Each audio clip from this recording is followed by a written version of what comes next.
Саламатсыңар, 11 класстын жаратылышы тестілігі тәрдап жеткен оқушылары. Бүгін сіздермен ОРТ 3 денеме сынағын бірге шығарып өтөбүз. Сабағызға бірінші болып баштайт турган болсок, бірінші бізге берілген А колонка, Б колонка, В жана Г боюнча А, Б, В, Г варианттар боюнча бірінші 30 суроодо керектүү болгон информациялар силерге да берилген. Силерге да бул информацияга башка тестчилерде да көрүп өткөн болсоңор керек. Анда эмесе биз биринчи суроо менен сабагыбызды баштайлы. Бизге берилген сан А квадрат чоңбу же А куб чоңбу деген суроо. Бул жакта бизге А жөнүндө так информация берилбегендиги үчүн ушул себептен бул суроонун жообун так айта албайбыз. Себеби дегенде бул суроонун жообу Г. Айтып өтүп кетем, бул жакта А оң сан болгондо, оң сандын квадраты кайра эле оң сан болот, анда А куб чоң болуп калат. Ал эми А терс сан болгондо, же болбосо негатив бир сан болгондо, анда А квадрат чоң сан болуп калат, А куб кичине болуп калат. Ушул себептен бул суроого так жооп бере албайбыз. А квадрат чоң же А куб чоңбу? Ушул себептен биринчи сурообуздун жообу Г. Андан кийинки сурообуз, илимий конференцияга бир гана физиктер жана химиктер катышты. Физиктердин саны химиктердин санынан 3 эсе көп. X барабар 3y деп алайлы. Өзүңөр көргөндөр, X физиктердин саны болсун, Y химиктердин саны болсун. Физиктердин орточо жашы 30 болсун. Физиктердин орточо жашы 30 болсо, биз физиктердин жаш суммасын А деп ала турган болсок, аларды канчага X'ке бөлөбүз. X'ке бөлсөк, анда 30 чыгат экен. Бул жакта кайрадан кайталап кетем. А физиктердин жаштарынын суммасы. X физиктердин саны 30га барабар экен. Ал эми химиктердин жашы болсо 50 экен. Орточо жашы 50 болгону караганда, химиктердин жашын суммасын Б деп алайлы. Анда алардын саны канча Y болчу? Y химик бар, барабар 50. Өзүңөр көргөндөй бул жакта А барабар 30X.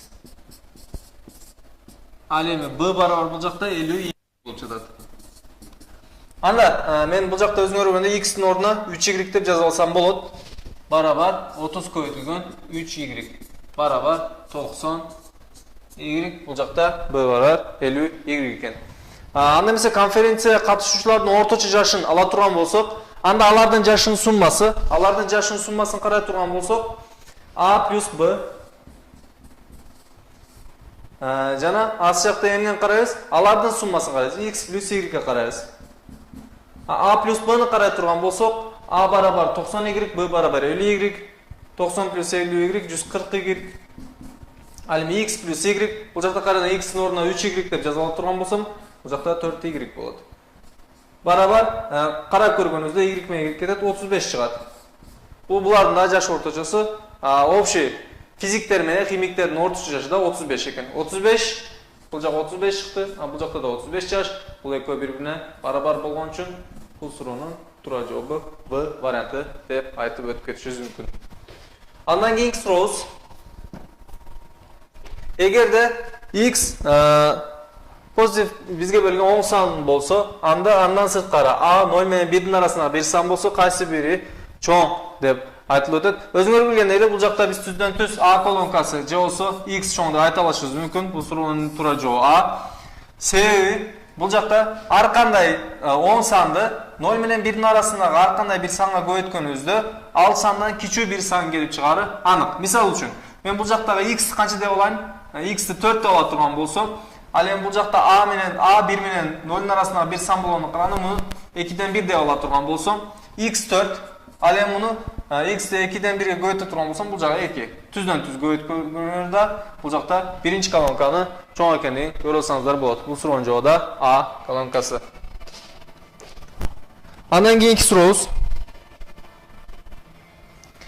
Эгерде бизге берилген бул жактагы информация көрүп жаткан болсоңуздар керек, анда төмөндөгү А колонкасы чоңбу же Б колонкасы чоңбу деген жооп келип турат. Бул жакта мен биринчи колонканы текшерип алып турган болсом, Б квадрат дейт. Анда мен минус 2-нин квадраты минус 3 көбөйтүлгөн А болсо минус 4 болчу. Муну эсептеп чыгарганыңызда биринчи 4 плюс 12 чыгат, бул жак 16. Биринчи колонкасы, ал эми экинчи колонканда 256-дын да квадраттык тамырдын ичинен чыгарганыңызда, бул да 16 келип чыгат. Анда эмесе А колонкасы жана Б колонка, биринчи жана экинчи колонка бири-бирине barobar болгондуктан бул суроонун жообу да В варианты. Андан кийинки сурообуз 2'den 1'nin x darajасы 2'den 1'nin y darajasынан кичүү экен. Анда бизде биринчи колонка же экинчи колонка чоңбу деген суроо келип турат. Өзүңөр көргөндөй эле бул жакта чоң болушуна караганда биз бул жакта түздөн түз ар кандай санды алышыбыз мүмкүн. Бирок бул жакта бизге x менен y байланыштуу так сандар берилген эмес. Себеби бул жакта өзүңөр көргөндөй x оң сан болгондо, x оң сан болсо, мисал үчүн оң сандан x мен 2 деп ала турган болсом, андан кийинкиси бул жакта y бул жакта 1 гана болушу мүмкүн. Y 1 болушу мүмкүн. Себеби бул жакта 4'төн 1, 2'den 1'den кичүү. Ал эми бул жакта x терс сан боло турган болсочу. Например, же болсо мисал үчүн -2 деген сан боло турган болсо, анда y башка бир сан болот. Ошол себептен бул суроодо бизге берилген x жана y боюнча так информациялар берилбегендиктен бул суроонда так бир нерсе айта албайбыз. Бул суроо үчүн да туура жооп Г варианты. Андан кийинки сурообуз бизге берилген функция бар. fx деген функция 2x квадрат плюс 4 барабар болсо, анда биринчи же экинчи колонка чоң экенин табышыбыз керек. Мен биринчи колонканы f3 деп эсептеп чыга турган болсом, f3 барабар 2 көбөйтүлгөн 3'түн квадраты плюс 4. Бул жактан өзүңөр көргөндөй 18 плюс 4, 3'түн квадраты 9, 9'ду 2 көбөйтсөк 18 плюс 4 22. Ал эми f5 деп эсептеп чыга турган болсок, 2 көбөйтүлгөн 5'түн квадраты плюс 4. Бул жактан бизге 54 деген жооп келип чыгат. Ал эми биринчи колонка болсо, өзүңөр көргөндөй 76 биринчи колонканын жообу. Ал эми экинчи колонканы f6-ны эсептей турган болсом, f6 барабар 2 көбөйтүлгөн 6'нын квадраты плюс 4. 6'нын квадраты өзүңөр билгендей 2 көбөйтүлгөн 36 плюс 4. Мындай эсептей турган болсок, бул жакта да 76 деген жооп чыгат. Өзүңөр көргөндөй биринчи жана экинчи колонкада да 76 деген жооп келип чыкты. Экөө тең бири-бирине барабар. Ошол себептиктен бул суроонун жообу В варианты. Андан кийинки суроо мода А жана медиана А дейт. Бул жакта өзүңөр көргөндөй мода жана медианы табыш үчүн биринчи бизге берилген сандарды иреттеп жазып алышыбыз керек. Мен сандарды иреттеп жазып алайын. Биринчи эң күчүүдөн эң чоңго карап жазып турган болсом, -8. Бул жакта -8 кетти. Андан кийинки да -8. Ал да кетти. -8ден кичүү сандарды карай турган болсом, -8ден кийин -6 барбы? Жок. -7 жок. -6 деген саныбыз ал да жок. -5 кетти. -5 кетти. Андан сырткары -4 бар. -4'төн сырткары андан сырткары карай турган болсок, 5 6 7 жана аягында 12 деген сандар калды. Өзүңөр көргөндөй, бул жакта мода А дептир. Мода деген өзүңөр билгендей эң жиш жайгашкан сан. Бул жакта эң жиш жайгашкан сан өзүңөр көргөндөй -8. Ал эми медиананы табыш үчүн бизге берилген сандарды ортосуна санды карашыбыз керек. Бизге берилген сан 1 2 3 4 5 6 7 8 9 сан. Бул жактан 1 дегенди унутуп калдык. Эмнени? 9 менен 12. Бул жакта 7ден кийин 9 дегенде сан бар экенин унутуп калдык. Анда 10 сан бар. 10 сан болгондо биз аларда жуп сан болгондуктан ортодогу сандарды карайбыз. 1 2 3 4. Анда 0 менен 5. 0 менен 5ти орточо сандарга турган болсок, 2,5 деген сан келип чыгат. Анда өзүңөр көргөндөй бизге берилген А көптүгүнүн медианасы чоң экен. Анда бул суроонун туура жообу Б варианты. Андан кийинки сурообуз 12'den 1 saat же болсо 5 мүнөт чоңбу деп турат. Өзүңөр көргөндөй саатты да мүнөткө айлантырып алдык. Болсо биздин 1 саатыбыз 60 мүнөт. Мында бөлгөнүздө 5 мүнөт келип чыгат. Анда биринчи колонкабызда 5 мүнөт, экинчи колонкабызда 5 мүнөт. Бул экөө бири-бирине барабар болгондуктан бул сурообуздун туура жообу да В варианты деп айтып өткөнсек болот. Андан кийинки сурообуз логарифма 3 негизинде 5, логарифма 5 негизинде 3 менен көбөйтүлгөндө жооп кандай чыгат? Өзүңөр көргөндөй логарифма сагында да өткөнбүз. Биз түздөн түз буларды бири-бири менен жөнөкүлөтүп алсак болот. Anda bu suro'nun javobi tuz 1 bo'lib chiqadi. Al endi sinus kvadrat bilan kosinus kvadrat har qanday sinus kvadrat bilan kosinus kvadratni ekoteng bir desam men qo'shganimizda ularda 1 degan javob kelib chiqadi. Ikki kolonkada bir-birine barobar bo'lgandan bu suro'ning to'g'ri javobi va varianti. Andan keyingi suro'miz 2'nin m-chi darajasi 27, jana 4'nin m-chi darajasi 81 bo'lsa, m cho'ng bu, j ham cho'ng bu degan so'ro. Albatta men ikkinchi bölümge ko'ngil burutam. 4'ün n-chi darajasi barobar 81 bo'lsa, men 4'ün n-chi darajasini 2'nin kvadratdan n-chi darajasi deb yozsam bo'ladi. Bu joqda 81 di a 9'un kvadrati deb yozalayın. Anda o'zinglar ko'rgandek, bu joqda n menen 2'nin o'rnini almashtirib olam. 2 n-chi darajasının kvadratı barobar 9'un kvadrat bo'lsa, 2'nin n-chi darajasi barobar 9 ekanini yozsam bo'ladi. Anda o'zinglar ko'rgandek, 2'nin n-chi darajasi 9, alemi 2'nin m-chi darajasi 27 ga barobar bo'lsa, o'zinglar ko'rib turgandek, m albatta n'dan cho'ng bo'ladi. Bu sebepten bu so'ro'ning to'g'ri javobi A varianti. Andan keyingi so'ro'miz. Bu so'ro'da biraz da o'ylashimiz kerak. Bu joqda A menen B'ni ko'yotganimizda ters san chiqadi ekan, 0 dan kichik bir san chiqadi. Al endi B menen S'ni ko'yotganimizda 0 dan cho'ng san kelib chiqadi ekan. Anda esa birinchi variant. Bu joqda ikki variantni qarab o'tishimiz kerak. Birinchi variantimiz bizda berilgan bu joqda A ko'yitilgan B da A minus bo'lsa, A minus bo'lgan bo'lsa B plus bo'lish kerak. S plus minus ko'yotganimizda minus chiqadi. Bu joqda 0 dan kichik san kelib chiqadi. Anda o'sha variantga qarab ikkinchi so'rovga qarab turgan bo'lsak, B plus anda S da plus 1 san bo'lish kerak. Alemi ikkinchi variantni qaraylik. Ikkinchi variantimizda A plus bo'lsin. A plus bo'lsa, 0 dan kichik bir san chiqish uchun B minus bo'ladi. Anda B minus bo'lib turgan bo'lsa, biz ikkinchi bo'lib qarab turamiz. B minus bo'lsa, S da minus bo'lish kerak. S 0 dan cho'ng bir san chiqish kerak.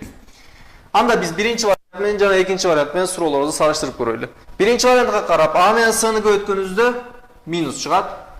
Negativ. Alem ikkinchi variant bilan da solishtirib ko'rganimizda A bilan S'ni ko'ysak, bunda da negativ chiqadi. Eko'ytang minus chiqadi ekan. Anda esa A ko'yilgan A'dan minus chiqib turgan bir san bo'lganida bo'lsa, ters bir san chiqishi belgili bo'lganini qaraganda, anda biz ikkinchi kolonkani cho'nglab tuz ko'rsata olishimiz mumkin. Bu sebepten bu so'rovning to'g'ri javobi B varianti. Andan keyingi so'rovimiz m sanining 7% 15 ga barobar ekan. M sanining 7% 15 ga barobar. Alemi keyingi bo'libni qaraylik. N sanining 15% 7 ga barobar. Bu sanlarda tuz bir-birini ko'yitib olganimizda n barobar 1500 bölümün 7 alemi tik joqdan da esepleganingizda n barobar 700 bölümün 15 deb turadi. Bu sanlarda ekonteng solishtirganingizda albatta m sanin n sanına qaraganda cho'ng ekanligi tuzdan tuz ko'rinib turadi. Shu sebepten bu so'rovning to'g'ri varianti A. Andan keyingi so'rovimiz Umar bir jumuştu özü жалгыз 4 күндө, Амир 6 күндө, Мурат болсо 12 күндө аткарат. Үчөө биригип ушул жумушту Т күндө аткарышат дейт. Анда ошол Тны табайлы. Умар bir жумушту 4 күндө. Ал эми Амир ошол жумушту 6 күндө. Ал эми Мурат 12 күндө бүтүрөт экен. Мен буларды бири-биринен qo'shib eseptep chiqqanimizda bular bir kunda qancha ish atkara olishini eseptep chiqamiz. Al joqdan da bularni eseptep chiqqanimizda bularni o'zinglar ko'rgandek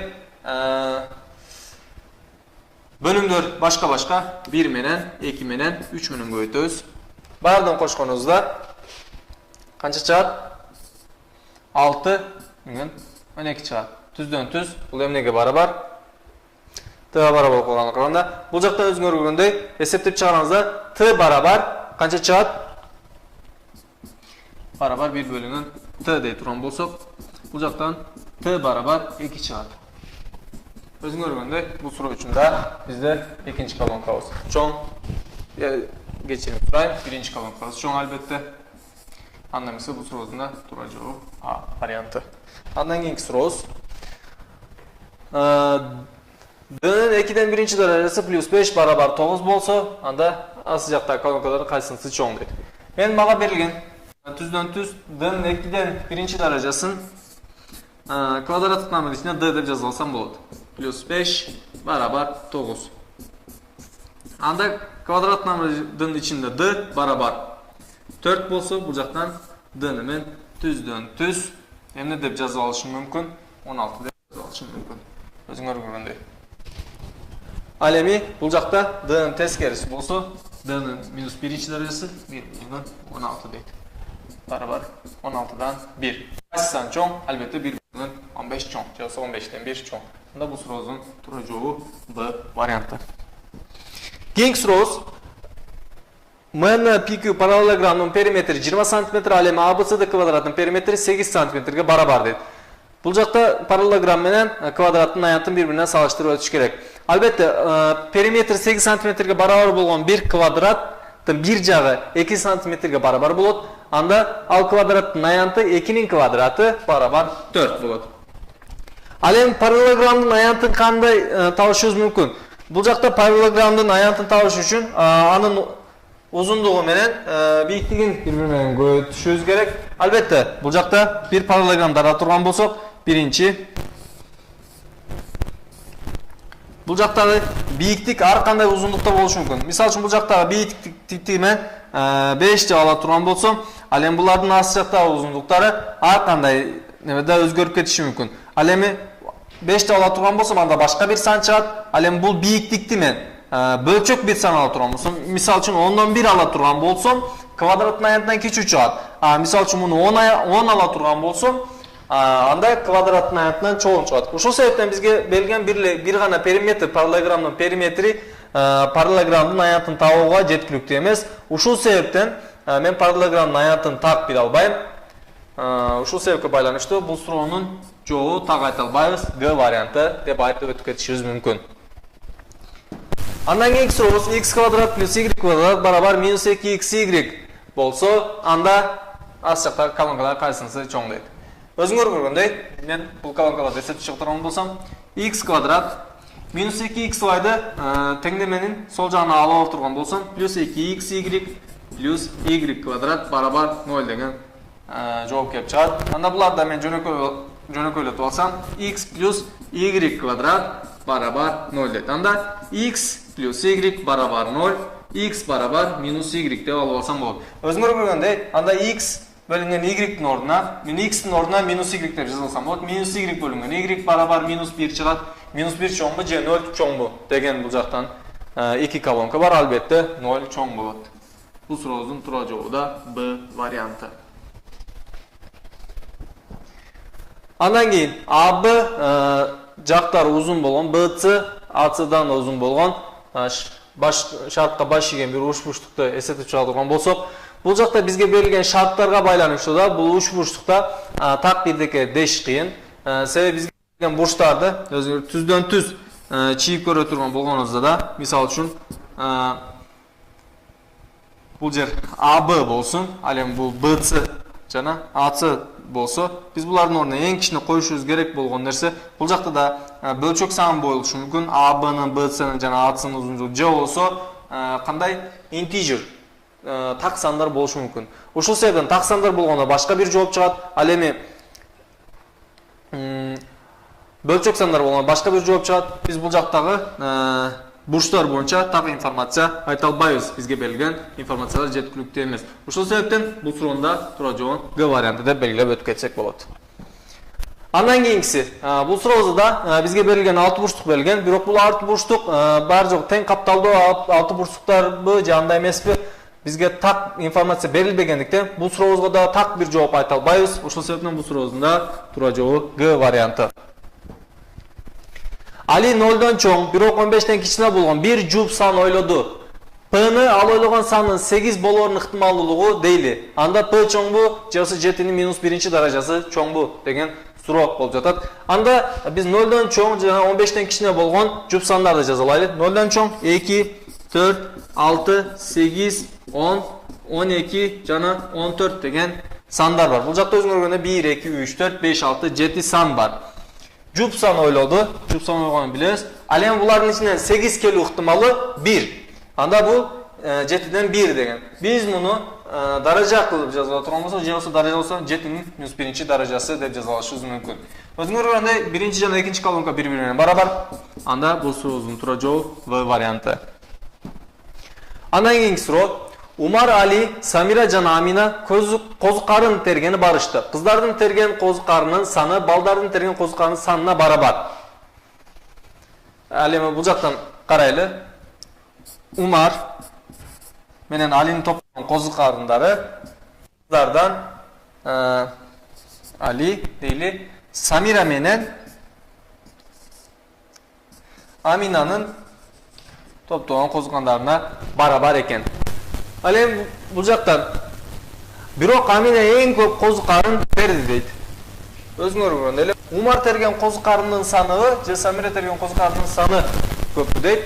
Özüңөр көргөндөй бул жакта эң көп kozu karынды Amina топтогон болсо, анда эмес эң аз kozu karынды Samira топтогон болот. Ушул себептен Самиранын топтогон козу карындары эң аз, ал эми Умар терген козу карын Самираныкынан көп болуш керек. Себеби өзүбүз да логикалык жактан ойлонуп көргөнүбүздө экөөнү салыштырганыбызда Умар терген козу карынын саны Самира терген козу карынына караганда чоң болот. Ушул себептен бул сурооздун туура жообу А варианты.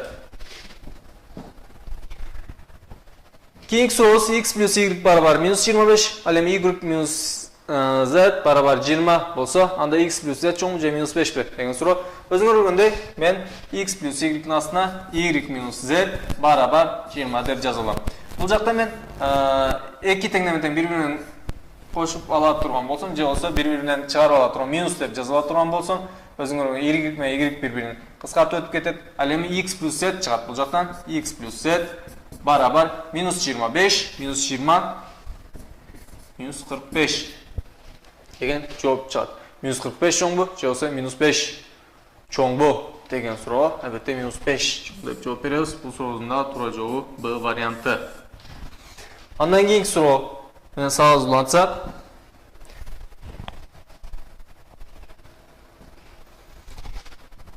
Логарифма 3 негизинде 45 же болсо 2 плюс логарифма 3 негизинде 5. Кайсы бири чоң? Мен логарифма 3 негизинде 45-ти текшерип көрөйүн. Логарифма 3 негизинде 45-ти мен 9 көтүгөн 5 деп жазып алышым мүмкүн. Бул да албетте барабар логарифма 3 негизинде 3-түн квадраты плюс логарифма 3 негизинде 5 деп жазылсам болот. Өзүңөр көргөндөй 2-ни логарифманын алдына алып отурам. Логарифма 3 негизинде 3 плюс логарифма 3 негизинде 5. Өзүңөр көргөндөй негизи менен үстү жак бири-бирине барабар болгондо түздөн түз 1 деп жазылышы мүмкүн. Анда 2 плюс логарифма 3 негизинде 5 болот. Өзүңөр көргөндөй анда биринчи колонка менен экинчи колонка бири-бирине барабар. Анда бул сурооздун туура жообу В варианты. Кийинки сурообуз. Бул сурообузга түздөн түз Г вариант деп жооп берсек болот. Себеби бул жакта бекер иштеп убакыт кеткергенден көрө сурообуздун оң жагына карайтып 70%. Бирок эмненин 70% экендигин так жооп болбогонуна караганда биз бул сурообуз үчүн Г варианты деп белгилеп айтып өтүп кетишибиз мүмкүн. Алтынбектин айлыгы Уландын айлыгынын жарымынан $50 $250 көп дейт. Алтынбектин айлыгы Уландын айлыгынын жарымынан $250 көп дейт. Өзүңөр көргөндөй биз муну теңдеме сыяктуу кылып жазып ала турган болсок, А барабар U плюс 500 бөлүнгөн 2 болот бул жак. Өзүңөр көргөндөй бөлүмдөрдү бир деп калсак 2A барабар U плюс 500 болот. Бул жактан өзүңөр көргөндөй 2 билинбеген теңдеме чыгып калды. Бул жакта А жана U'нун ордуна көптөгөн сандар келиши мүмкүн. Ушул себептен бул суроо жөнүндө так бир информация айта албайбыз. Ушул себептен бул суроодун да туура жообу Г варианты деп айтып өтүп кетишибиз мүмкүн. Андан кийинки сурообуз. Класста жалпы 35 окуучу бар. Окуучулардын санынын 5-тен 3 бөлүгү кыздар, ал эми кыздардын 3-төн 1 бөлүгү кара тоору дейт. Анда биринчи кыздарды эсептеп алайлы. 35-тин 5-тен 3 бөлүгү кыздар болсо, көргөндө бул жактан 21 деген жооп келип чыгат. Ал эми 21-дин да 3'tөн 1 bölügü qara toru bolsa 7 qara toru kız var eken. 7 qara toru kız. Alem qara toru okuçularının sanı. Qara toru okuçuları sаны bu жақта өзүңөр көргөндөй балдардын арасында qara toru балдар болуу ыктымалуу болгондуктан бул суроодо так бирдей жооп айта албайбыз. Ушул себептен бул суроодун туура жообу Г варианты. Бул жакта бизге берилген колонкаларды оң жак менен сол жакты салыштыра турган болсок, мен биринчи сол оң бага оң жагын эсептеп алайын. Мен 9ду 3-түн квадраты деп жазып алдым. 3-түн квадратынын 10-чу даражасы минус 3-түн 16-чы даражасы. 3-түн 20-чы даражасы минус 3-түн 16-чы даражасы. Өзүңөр көргөндөй бул жакта 3-түн 16-чы даражасы жалпы бөлүүчү болуп тургандыктан мен аны качанын сыртына жаза алам. 3-түн 4-чү даражасы минус 1 деп жаза алам. Барабар 3-түн 16-чы даражасы, 3-түн 4-чү даражасы 81 минус 1 80 болот. Анда экинчи колонкада өзүңөр көргөндөй биринчи колонка менен бирдей чыкты. Ушул себептен бул суроодун туура жообу В варианты. Кийинки сурообуз. Р жарым суткадагы секунданын саны дейт. Жарым суткадагы секунданын санын эсептей турган болсом, барабар жарым сутка 12 саат, ал эми саатты ичинде 60 минута бар, 60 минуттан ичинде 60 секунда бар. Буларды эсептеп чыкканымда 12 көбөйтүлгөн 3600 деген жооп келип чыгат. Ал эми мындай эсептеп чыксак 36-ны 12-ге көбөйтө турган болсок 36000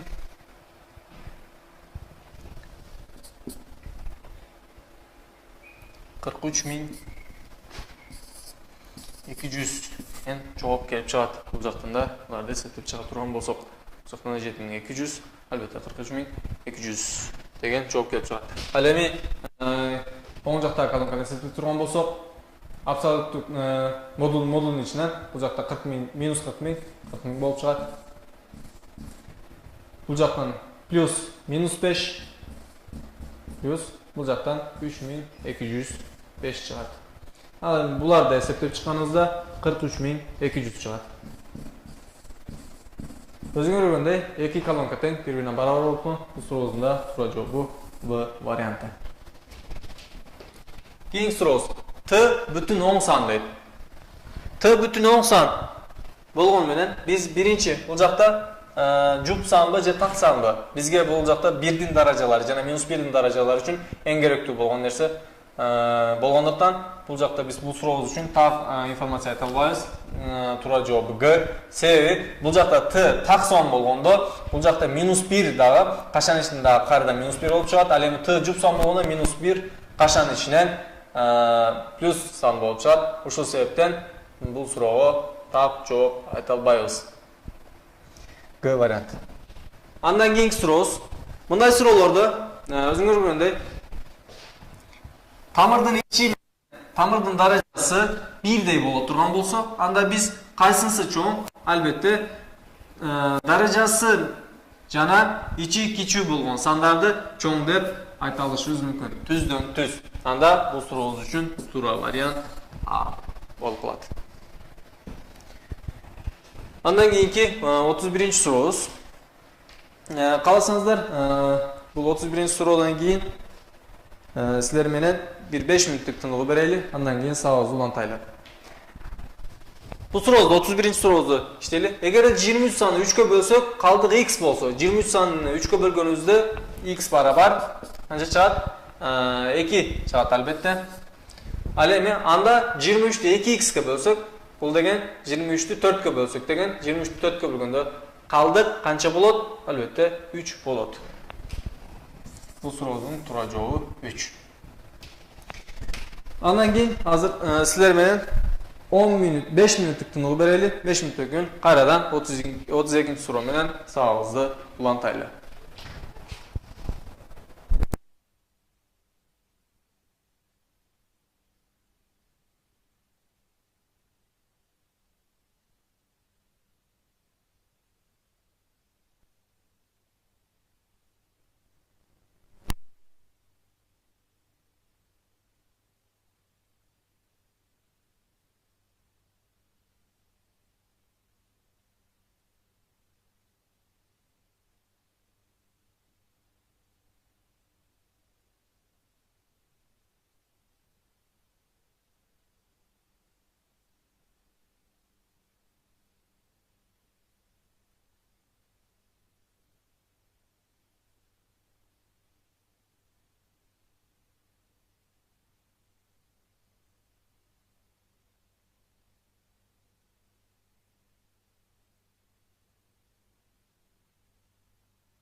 Sağızın birinci bölümünden ötkönden keyinki 5 minütlüktün o bitti dep oylayм. Andan keyinki 32-nji suroobuz менен sağızı ulantsak. 32-nji суроо. Амина ар бири 7 евро болгон K штук белек сатып алды. Жана баарын почта аркылуу курбуларына жөнөттү. Чет өлкөгө бир белектин жөнөтүүнүн баасы 4 евро болду. Ал эми калганын ар бирин 1 еврого жөнөттү. Амина белектерди сатып алып, кайра почта аркылуу курбуларына жөнөтүү үчүн канча евро коротту дейт. Биринчи, K штук белек сатып алган болсо 7K евро кетти. Андан сырткары буларды жөнөтүш үчүн канчасына булардын бирөөсүн 4 евродон жөнөттү. Ал эми калганын болсо плюс K-1, себеби K'дан -1 кылган себеби бирөөнү жөнөттү. Анда бизге калган K-1. K-1ди 1 евродон жөнөттү. Анда курбуларына жөнөтүү үчүн канча евро коротту дейт. Короттун евро бул жакта эсептегенде 7K плюс 4 плюс ал эми K-1 да сыртка жазып отурган болсок K-1. Бул жакта өзүңөргөндөй 8K плюс 3 деген жооп келип чыгат. Өзүңөргөндөй бул сурообуздун туура жообу Г варианты. Андан кийинки сурообуз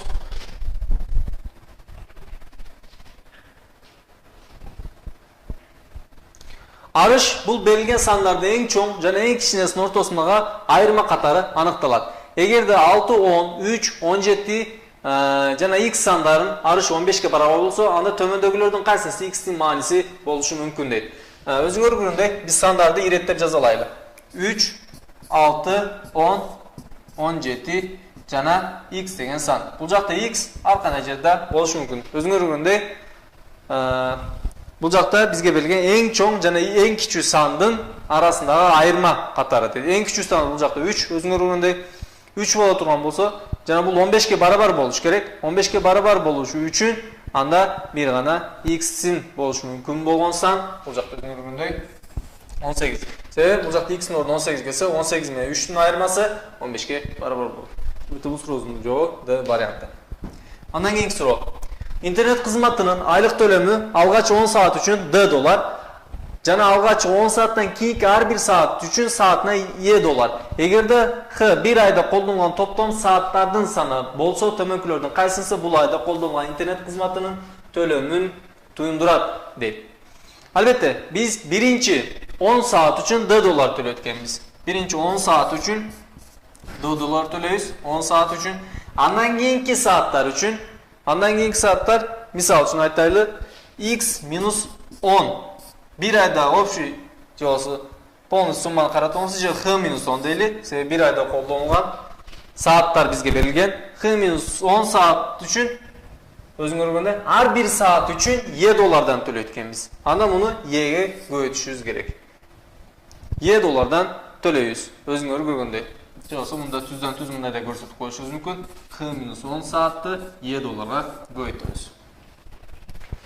Анда кызматтын төлөмүн туюндурат дейт. Өзүңөр көргөндөй Х минус бул экөөнүн тең бири-биринин суммасын тапканыбызда бизге бул жакта керектүү болгон нерсени берет. Анда өзүңөр көргөндөй D плюс Х минус 10 көбөйтүлгөн E деген вариантты карап өтүшүбүз керек. Бул жакта ал вариант бизде Г варианты болуп турат. Бул сурообуздун туура жообу Г. Андан кийинки сурообуз. Эгерде П санынын 35% 700ге барабар, П санынын 35% 700ге барабар болсо, П санынын 40% канчага барабар дейт. Анда өзүңөр көргөндөй, биз 700 менен 35ти түздөн түз кыскартып алсак болот. Албетте, бул жакта бизде 35ке бөлсөк 20 деген жооп калат. П барабар 20-ны 100ге бөлсөк 2000 чыгат. Анда биз P-нын 40%-ын табышыбыз керек. Анда P-нын 40% өзүңөр көргөндөй 2000 көбөйтүлгөн 4-төн 10 деп жазылсам болот. Өзүңөр буларда бири-бирин кыскартат. Кыскартканда өзүңөр көргөндөй 200-ді 4-кө көбөйтсөк 800 деген жооп келип чыгат. Бул суроонун туура жообу да Г варианты. Андан кийинки сурообуз. X минус 1 modülü 3'ten küçük olsa barabarsızlıktan barlıq bütün çıkarılışların summasının qanchaga barabar.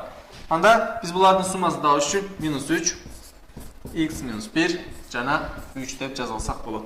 Biz ko'rgandek, tertinglarning har bir jag'iga +1 qo'shib ola turgan bo'lsak, -3 +1 x - 1 +1 3 +1 bo'ladi. -1 bilan +1 bir-birini qisqartadi. Ana -3 +1 albatta qanchaga barabar? 2 ga barabar. -2 ga barabar. X yana bu yoqdan 4 bo'ladi. Biz bu yoqdan barabarsın barliq bütün chiqarilishlarning summasi x ning o'rniga kelishi mumkin bo'lgan sanlarning summasini topib turgan bo'lsak, x ning o'rniga kelishi mumkin bo'lgan sanlar bu yoqda -1 bo'lishi mumkin. +0 +1 +2 +3 bo'lishi mumkin. Bularning summasi -1 bilan +1 qisqartib 2 +3 5 degan javob kelib chiqadi. Bu savol uchun to'g'ri javob. Ana keyingi savol f funksiyasi tömendagidek aniqlanadi. Fx barabar tamir x + 2. Eğer de fa barabar 6 bo'lsa, anda fa + 4 funksiyasini topiladi. Men fa'ni hisoblayman. Birinchi fa bo'lsa, fa barabar 6. Men a funksiyasini bu yoqda tamir x + 2 funksiyasini solib ko'ra turgan bo'lsam, bunda barabar tamir a + 2 deydi. O'zingiz ko'rgandek, tamir a barabar 4 degan javob kelib chiqadi. Anda a barabar 16 degan javob. A 16 ga barabar bo'lsa, bu yoqda fa bo'lingan 4 funksiyasi o'zingiz ko'rgandek f bu yoqda a bo'lingan 4 16 bo'lingan 4 bo'ladi. Barabar f4. F4 qancha olsam bo'ladi? Albatta bu funksiyani ichine qo'yib chiqarganda barabar tamirning ichida 4 + 2 bo'ladi. Bunlar barabar 2 + 2 barabar 4 degan javob kelib chiqadi. Bu savol uchun to'g'ri variant G varianti. Andan keyingi savol 39-savol. Agar de x 100 dan kichik san bo'lsa, anda 100 modul 100 - x bo'lingan x - 100 emnega barabar deb. O'zingizga ko'rganda, bu yoqda x 100 dan kichik san, 100 dan kichik san bo'lgandan qaraganda jo'g'orida modulning ichida pozitiv, ya'ni 10 san chiqadi, 10 san chiqishini baylanishdi. Men buni tuzdan tuz modulning ichida o'shunda chiqarib olsam bo'ladi. 100 - x deb. Bo'lingan x - 100. Alem bu yoqda men -1 ni sirtqa chiqarib ola turgan bo'lsam, -1 qo'yildi. x - 100 deb yozsam bo'ladi. Alımda alem bölümde x - 100. O'zingiz ko'rganda alım bilan bo'lim birbirini qisqartadi. Bu yoqda -1 degan javob qana qoladi. Anda bu so'zning to'g'ri javobi B varianti. Keyingi savol, agarda p jana q naturallik sanlar bo'lsa, p + q barabar 3q kvadrat ekan. To'men ko'rning qaysinisi p ning ma'nosi bo'lishi mumkin deb. Albatta, bu yoqdan qaydan yozilgan p + q barabar 3q kvadrat. P anda barabar 3q kvadrat minus q bo'ladi. Bu yoqdan q o'zingiz ko'rganda jalpi bo'luvchi. Jalpi bo'luvchi men qachon sirtma yozib oldim? 3q minus 1 deb. Alemi bu yoqda q ning o'rniga birinchi har birine birdan san qo'yib chiqaman. Q ning o'rniga 1 qo'yib ko'rsam, bu yoqdan 1 ni qo'yib ko'rsam 1 3q 3 minus 1 bo'ladi. Albatta bu yerdan 2 chiqadi. 2 degan javob bor, bu yoqda javoblarning orasida yo'q. Ana men q ning o'rniga 2 qo'yib ko'raman. 2 qo'yib ko'rsam 2 3q 3 qo'yilgan 2 albatta 6 bo'ladi. 6 minus 1 5. 2 ni 5 ga qo'ysak javob 10 degan variant bormi? Albatta variantlarning orasida B 10 degan variant bor. Unda bu so'rovning to'g'ri javobi B varianti. 41-savolni savol bilan Udalash 8 naturallik sanlarning birinchi 4 müchəsinin summasi 46 ga barabar bo'lsa, anda qolgan 4 müchəsinin summasi qanchaga barabar deb. Birinchi 4 müchəsinin summasi, birinchi sanimiz x bo'lsin, andan keyingi sanimiz x + 1, udalash bo'lganda qaraganda, andan keyingisi x + 2, andan keyingisi x + 3. Bular udalash bo'lgandan bularni uchun yoza olishim mumkin. Bularning summasini topganimizda x + x + x + x 4x. Alemi 1 + 2 + 3 6. Qanchaga barabar ekan? 46 ga barabar. O'sha yerdan o'zingiz ko'rgandek x barabar 10 degan javob chiqadi. Birinchi 4 müchəsini topdik. X barabar 10. Bu yoqda anda 4-müchə barabar 13 ga barabar ekan. Andan keyingi qolgan 4 müchəsinin summasi qanchaga barabar deb. Andan keyingi qolgan 4 müchə 14 + 15 + 16 + 17 degan sanlar. Biz bularning summasini topishimiz kerak. Bularning summasini topganimizda 9, 6, 15. 15 plus 7, 22. 2 bar. Alemi bu zatni eslatib chiqqanimizda 4, 62. Bu so'rovning to'g'ri javob D varianti bo'lib chiqadi. Andan keyingi so'rovimiz bizga berilgan 3 burchliq. Bu burchda javoda figura bo'yicha to'monga berilgan tugmalardan qaysinisi B ga barobar deb. Biz bu joqdan B ni topib olishimiz uchun birinchi bu burchlarda qarab o'taylik. Bu burch 180 minus A. C bu tuz siziq bo'lganlikdan, alem bu burch bo'lsa 180 minus C bo'ladi. Sebebi bu yerda tuz siziq. Alemi 3 burchliqning ichki burchlarining summasi 180 ga barobar. Anda B plus 180 minus A plus 180 minus C barabar 180 bo'lishi kerak. Anda men tuzdan tuz bo'lacakda 180 men 180 da qisqartib olishim mumkin. Anda bo'lacakda B barabar o'zingizga o'rganda A plus C minus 180 degan variant kelib chiqadi. A plus C minus 180 degan. Anda bu so'rovning to'g'ri javobi G varianti bo'lib hisoblanadi. Keyingi so'rovimiz Jo'g'orda keltirilgan suratda MN jana MP tuz siziqlari bor-bor O bo'lgan aylananing tegishli turda N jana P chekitlarida janub o'tishadi. Agarda MNP burchi 140 gradus bo'lsa, anda tegarakning qanday bo'ligi shtrixtilgan deydi. Albatta bizga bu joqda bir narsani qarab o'tishimiz kerak. Bir tegarakka sirchoqdan bir siziq tuz bu joqdan janub o'tayotgan bo'lsa, anda bu yerlar 90 gradus bo'lishini unutmasligimiz kerak. Bu yerda 90 gradus, anda sirtqar bizga berilgan NMP. Bu burch bo'lsa 140 gradus. 140 gradus, bu joqda 40 gradus, 90 gradus bo'lgan qaraganda bizda bu yerda 40 gradus bo'lib hisoblanadi. Anda biz bu tegarakning qanday bo'ligi shtrixtilgan deydi. Tegarakning barlig'ini olib turgan bo'lsak, 360 gradusda bu tegarakning barlig'i shtrixtilgan bo'lsa, yo'qsa barlig'i deb turgan bo'lsak, barlig'ini 1 deb olsak bo'ladi. Anda 40% qancha deb olishimiz mumkin. Bu joqdan x ni tuzdan tuz topib olsak tili bo'ladi. O'zingizga o'rganda x bu joqdan 9 dan 1 degan javob bo'lib chiqadi.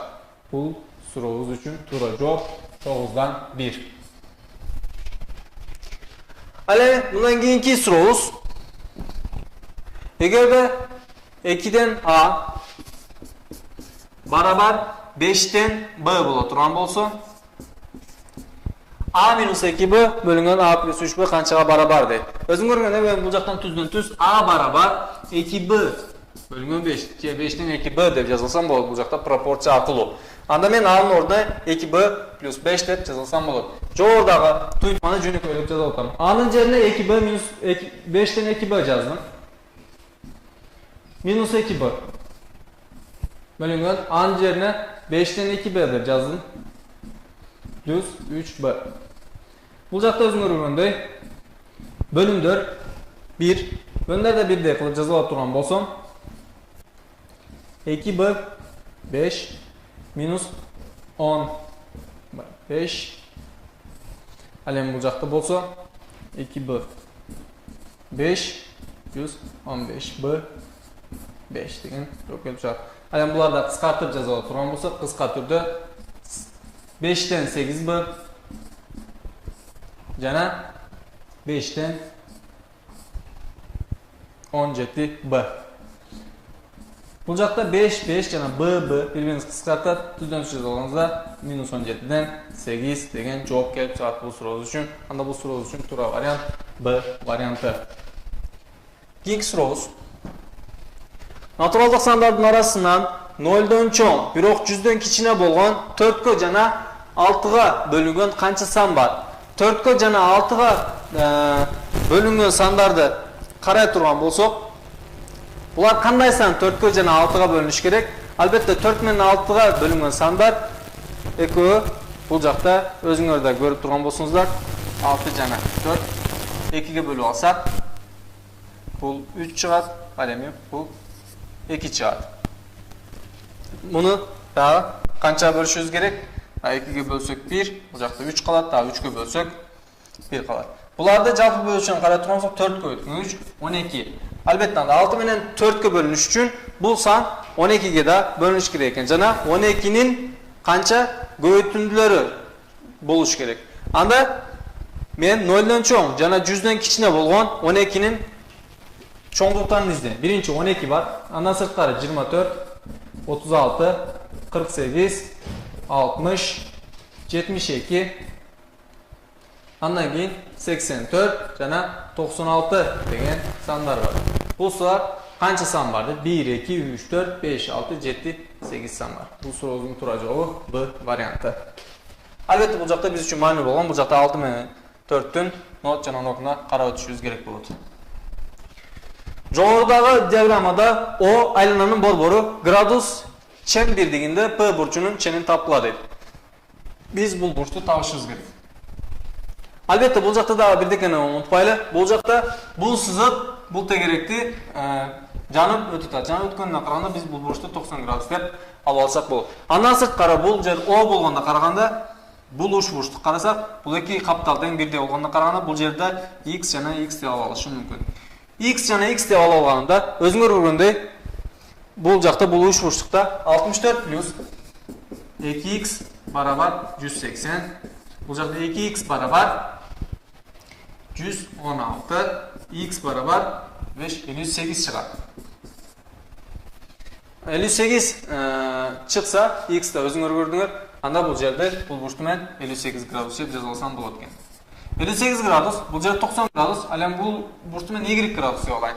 Bu joqda o'zinglar ko'rganda bu cho'ng uch burchni qaraganimizda, bu cho'ng uch burchni shunda 58 plus 90 plus y barabar 180 daraja bo'lishi kerak. Albatta da y barabar 90 minus 58 y barabar 20. Albatta 22 yo'q, 32 degan javob kelib chiqadi. Bu savol uchun to'g'ri javob B varianti. Albatta bu joqda biz uchun ko'ngil bo'lib o'tishimiz kerak bo'lgan narsa bu joqda 90 gradus ekanligi. Har qanday bir siziq bu joqda aylana tegerekdi. Jana o'tganda qaraganda 90 gradus bo'ladi. Andan keyin 48-savol. Ikki sonning ayirmasi 4 ga, jana alarning summasi -7 ga barobar. Ikki sonning ayirmasi birinchi sonimiz x, ikkinchi sonimiz y bo'lsin, ayirmasi 4 ga barobar ekan. Alemi o'sha ikki sonning summasi -7 ga barobar. Bo'lsa anda alarning ko'paytindisi qanchaga barobar deb. O'zinglar ko'rgandek, men bu ikkining summasini qarab ola turgan bo'lsam, y jana y birini qisqartirib, 2x barobar, bu joqda -3 bo'la turgan bo'lsa, x barobar -2 dan 3 degan javob kelib chiqadi. Hali bu joqdan da y ni hisoblab ko'ra turgan bo'lsam, birinchi va ikkinchi tenglamadan birinchi tenglamada x ni o'rniga qo'yib -2 dan 3 y barobar 4 bo'lsa, y barobar 4 plus 2 dan 3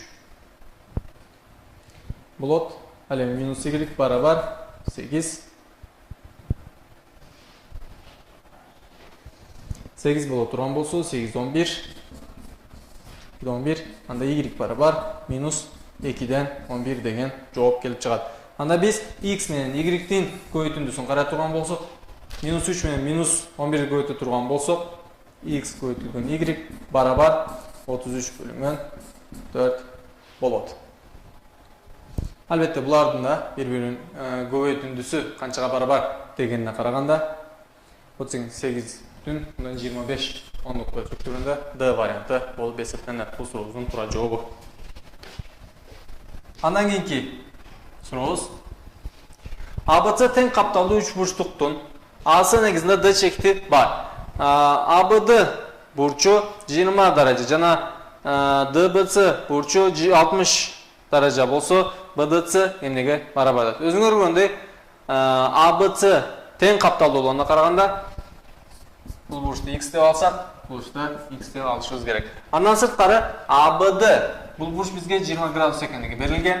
Al endi DBC bu burç bolsa 60 gradus ekanligi berilgan. Anda bizge BDC bu burçning qancha barobar ekanligini topishimiz gerek.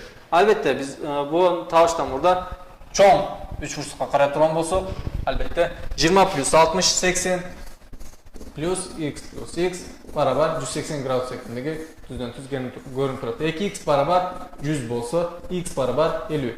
Biz x'i taptık.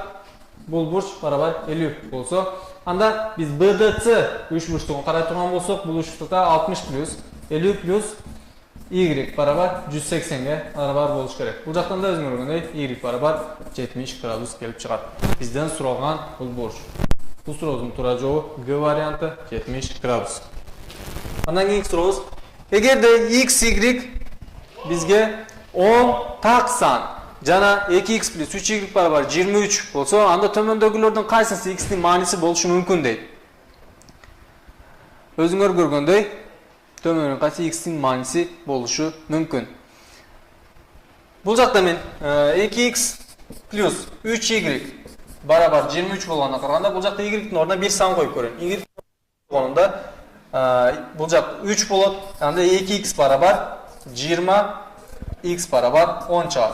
X 10 degen жооп болушу мүмкүн. Бирок варианттардын ичинде андай жооп жок. X'nin ордуна 2 жаза албайм.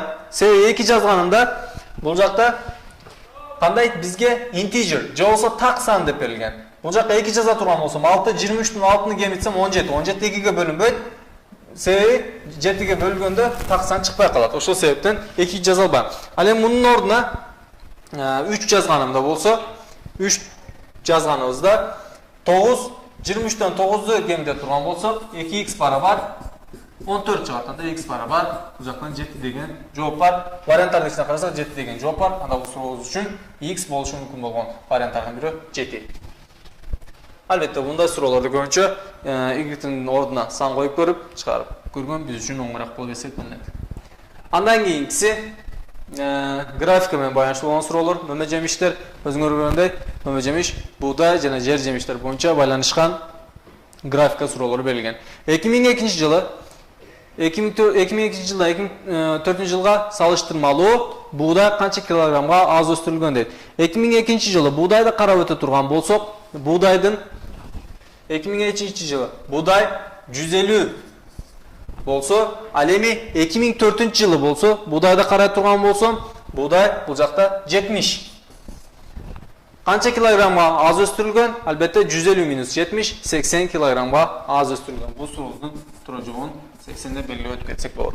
Андан кийинки 52-нчи суроондо ушул графикке байланышкан суроо, кайсы жылы өлкөдөгү алынган жер жемиштердин өлчөмү, өзүңөр көргөндөй жер жемиштер бул сызыктар менен бизге берилген. Ошол эле жылдагы мөмө жемиштер жана будайлар түшүмүнүн жалпы санынан аз болуш керек. Жалпы санынан аз болушу үчүн бул экөөнүн суммасынан аз болуш керек. Бул жакта 2001-жылы карай турган болсок, бул жер 30, бул жер 140. 140 плюс 30 170. 170 эмнеден көп? Албетте 70тен көп болгончо 2001-жыл болушу мүмкүн. Андан кийинкиси мен будайлардын түшүмү сандан аз деген жерлерди карап өтөтөм. Андан кийинкиси 2002-жылда карай турган болсок, бул жер 50, ал эми бул жер 150, 280ден чоң. 2002-жылда болушу мүмкүн. 2003-жылды салыштыра турган болсом, 2003-жыл 20 жана бул болсо 130. 130га 20 150. Албетте бул да болушу мүмкүн. 150 боло турган болсо, булардын суммасы 100дөн чоң болгончо 2003-жылда болушу мүмкүн. Андан кийинкилердин суммасын карай турган болсок, бул жакта 40 плюс бул жакта 70 110 болот. 110 бул жакта 140тан кичүү, андан кийинки жылдар болбойт.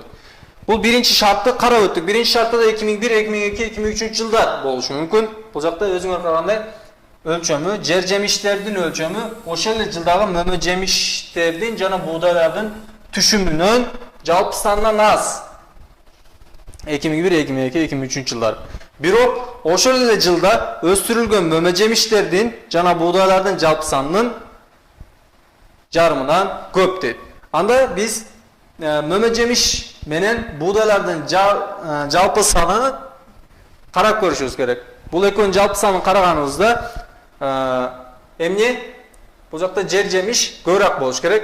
Жалпы саны бул жакта 140 плюс 30 170, 170-ге 2-ге бөлө турган болсок, ал жакта 85 чыгат. А бул жакта 2002-жыл 85 эмес, 75 экен, 70 экен. Анда 2001-жыл биздин жооп болушу мүмкүн эмес. Андан кийинки жыл бул экөөнүн суммасын карай турган болсок, 70 плюс 150 220 110 дейт. Анда бул жылда 2002 жылда жооп боло албайт. Анда 2003 жылда карап турган болсок 20 плюс 130 150 албетте 150-нү 2 бөлсөк 75, будай карап турган болсок 100. 75 100дөн көп болгондо анда бул сурообуздун туура жообу 52 сурообуздун туура жообу 2003 жыл болуп эсептелинет. Өзүңөр көргөндөй түз сызык жер жемиш, ал эми асты жактагы сызыктар болсо мөмө жемиш, үст жактагылар будай. Кийинки сурообуз. Эгерде k бизге берилген так сан болсо 8k квадрат плюс 5k плюс 2 бөлүнгөн k бүтүн санды кабыл кылса, анда k'нын барлык маанилеринин суммасы канчага барабар дейт.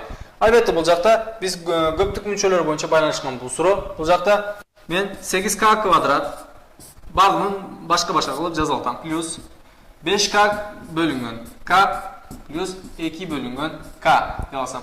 Албетте бул сандар бизге так сан, бүтүн сан болуп чыкканына караганда, бул жакта 8k квадрат k'га бөлүнөт. Мында проблема жок. 5k да k'га бөлүнөт, анда проблема жок. Анда 2нин k'га бөлүнүшү үчүн k'нын ордуна келиши мүмкүн болгон бардык маанилерди табышым керек. K'нын ордуна 2 кайсы санга бөлүнөт? Плюс 1 минус 1ге бөлүнөт.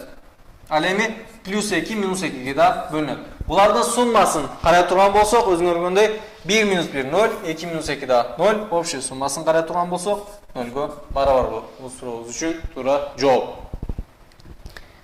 Андан кийинки сурообуз. Эгерде ABF квадратынын аянты 25ке барабар, бул жакта бизге берилген аянты 25ке барабар болсо, анда жактары 5ке барабар. Өзүңөр билгендей. Жана BSF 3 бурчтугунун аянты 10га барабар экен. Бул жакта BSF-нын аянты 10га барабар болсо, анда бул жакта биз так бирдеке айта албайбыз. Аянты 10га барабар болгон менен, бул жакта биз бурчтар боюнча бул жак 90 градус, туура, анда бул жерде 90 градус болот. Биз бул жактан x деп алсак, 5 көбөйтүлгөн x бөлүнгөн 5 көбөйтүлгөн x бөлүнгөн 2 барабар, бул жакта 10га барабар экендиги берилген. Анда x барабар 4 деген жооп чыгат бул жакта. Бул узундукта табалы, бул узундук 10. Анда DE кеси бизге бул кесиптин жообу суралып атат. Бирок бизге бул жакта бул суроодо берилген информациялар боюнча биз DE кесиндисинин узундугун таба албайбыз. Себеби бизге жеткиликтүү информация берилген эмес.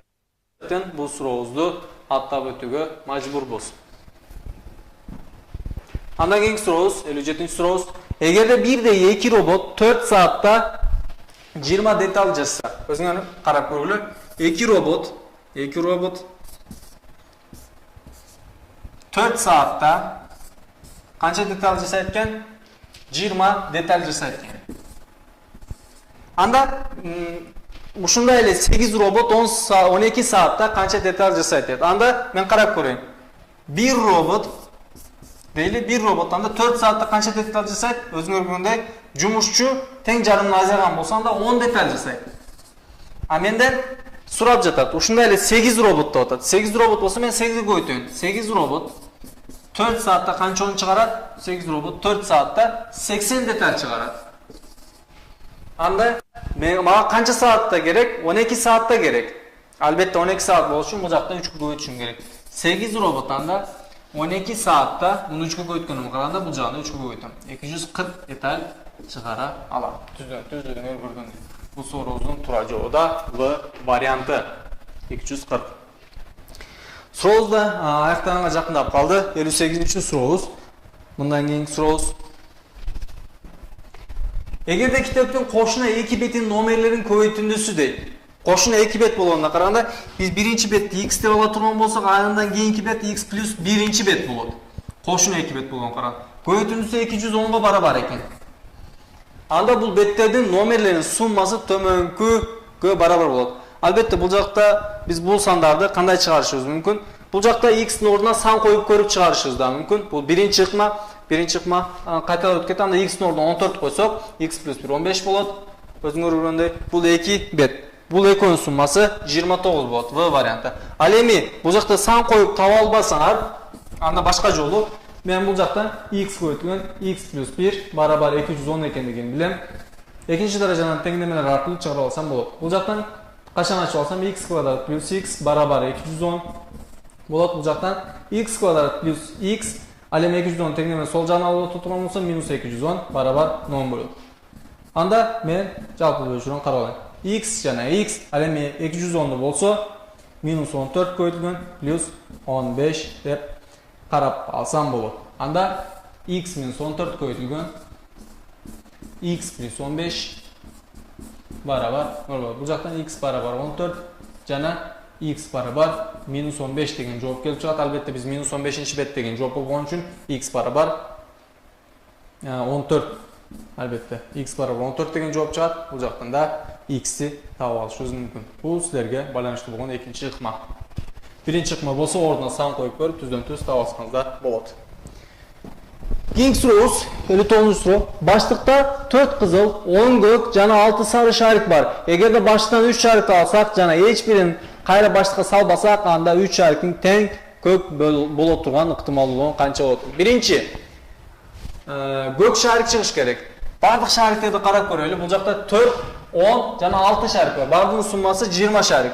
20 şarikin içine maga kanday gök çıkığının ıhtımallılığı 10 kök var, 10. Birinci şarikini aldım. Büttü. İkinci şarikim. İkinci şarikte alsak mende başlıkta 19 şarik kaldı. 19 şarik kaldı. Andan sırtkar men bir kök şarik aldım diye heseplesek anda orada 9 şarik kaldı. Emi ikinci şarikte aldım. Büttüm. Üçüncü şarik. 18 başlıkta 18 şarik kaldı. Alemi göktörden ekon alıp büttüm. Anda kança şarik kaldı? 8 gök şarik kaldı. Özüңөр көргөндөй. Бул жакта мен буларды бири-биrini түздөн-түз кыскартып ала турган болсом, 9 менен 18 кыскартып бул жакта 2 калат. 0 кыскарат. Бул жакта 2 2, бул жакта 4 болсо 2 калат. Бул жактан түз жооп 19дан 2 болуп калат. Бул суроодун туура жообу D варианты. 19дан 2 деген жооп. Андан кийинки сурообуз Класста 10 бала жана 8 кыз окуйт дейт. Алардын саны тегерек диаграммада көрсөтүлгөн. Тегерек диаграммада эгерде класска 2 бала келсе, анда балдардын санын көрсөткөн сектордун борбордук бурчу канча градуска өзгөрөт дейт. Бул суроону тегерек диаграмма тоголоп болот. Өзүңөр көргөндөй. Бул жак кыздар, мисалы үчүн бул жак балдар деп көрсөтүлгөн диаграмма болот. Шырык менен да көрсөтүп кетишиңиз мүмкүн. Тегерек диаграмма деген ушул нерсе. Анда тегерек диаграммада биз балдар жана кыздарды общий кантип бөлүп алсак болот. 18 окуучу бар экен. Балдар жана кыздарды тегерек диаграммада 360 градус бар. 360 градусту 18 окуучуга бөлө турган болсок, бул жактан бизге 36 20 анда ар бир окуучуга 20 градустан туура келет экен. Анда биринчи шарт боюнча карай турган болсок, 20 бала 200 градус тейлейт. Ал эми 8 кыз болсо 160 градус тейлейт экен. Андан кийин балдардын саны көбөйдү. 12 бала болду. 12 бала жана кыздар болсо 8. Анда общий 360 канчага бөлүшүбүз керек? 360-ты 20га бөлүшүбүз керек. 20га бөлгөнүздө бизге 18 чыгат. Анда ар бир окуучу үчүн 18 градустан көбөйтүшүбүз керек. 18 көбөйтүлгөн. Бул жакта бизде 12 бала бар. 18 көбөйтүлгөн 12. Ал эми кыздардыкын эсептей турган болсок, кыздар болсо 8 көбөйтүлгөн 12 болуп чыгат. Анда мен эсептей турган болсом, 18ди 12ге көбөйтө турган болсом, 180 плюс 36 216 болот. Ал эми кыздар жактын эсептей турган болсок, 80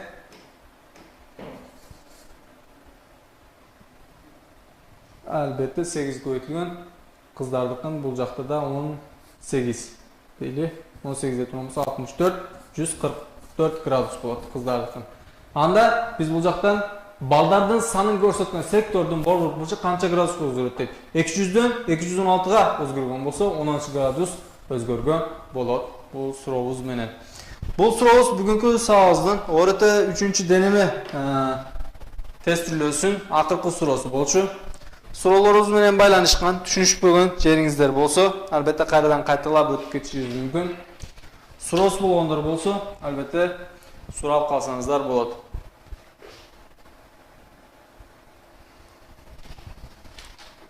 Андан сырткары силерге башка бир жаңалыкта. Бул жума биз malumat.aknet.kz сайтынан силер өзүңөр билгендей адайымкы эле онлайн тестирлөө тесттерин койгонбуз. Бул жума силерге кыргыз тили аналогия жана кыргыз тили грамматика сабагы боюнча жаңы тесттер кошулду. malumat.aknet.kz сайтынан бул сайттар аркылуу, же болбосо бул тесттер аркылуу так информацияларды забыштарыңыздар аркылуу алсаңыздар болот.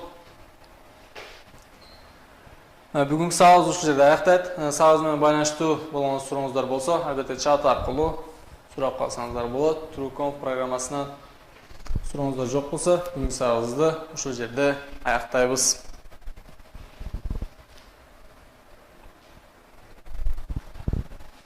Макул, анда эмесе азырынча эч кимдин суроосу жок окшойт. Кийинки жумаларда саат бүгүн кечки саат 7-де бүгүнкү ушул эле суроолордун орус тилинде түшүндүрүүсү болуп өтөт. Азамат агайыбыз бул берип өтөт. Анда кийинки жумаларда кайрадан экинчи күндөрү силер менен оретте сабак аркылуу, онлайн сабак аркылуу жолугушканча деп калам. Саламатта калыңыздар.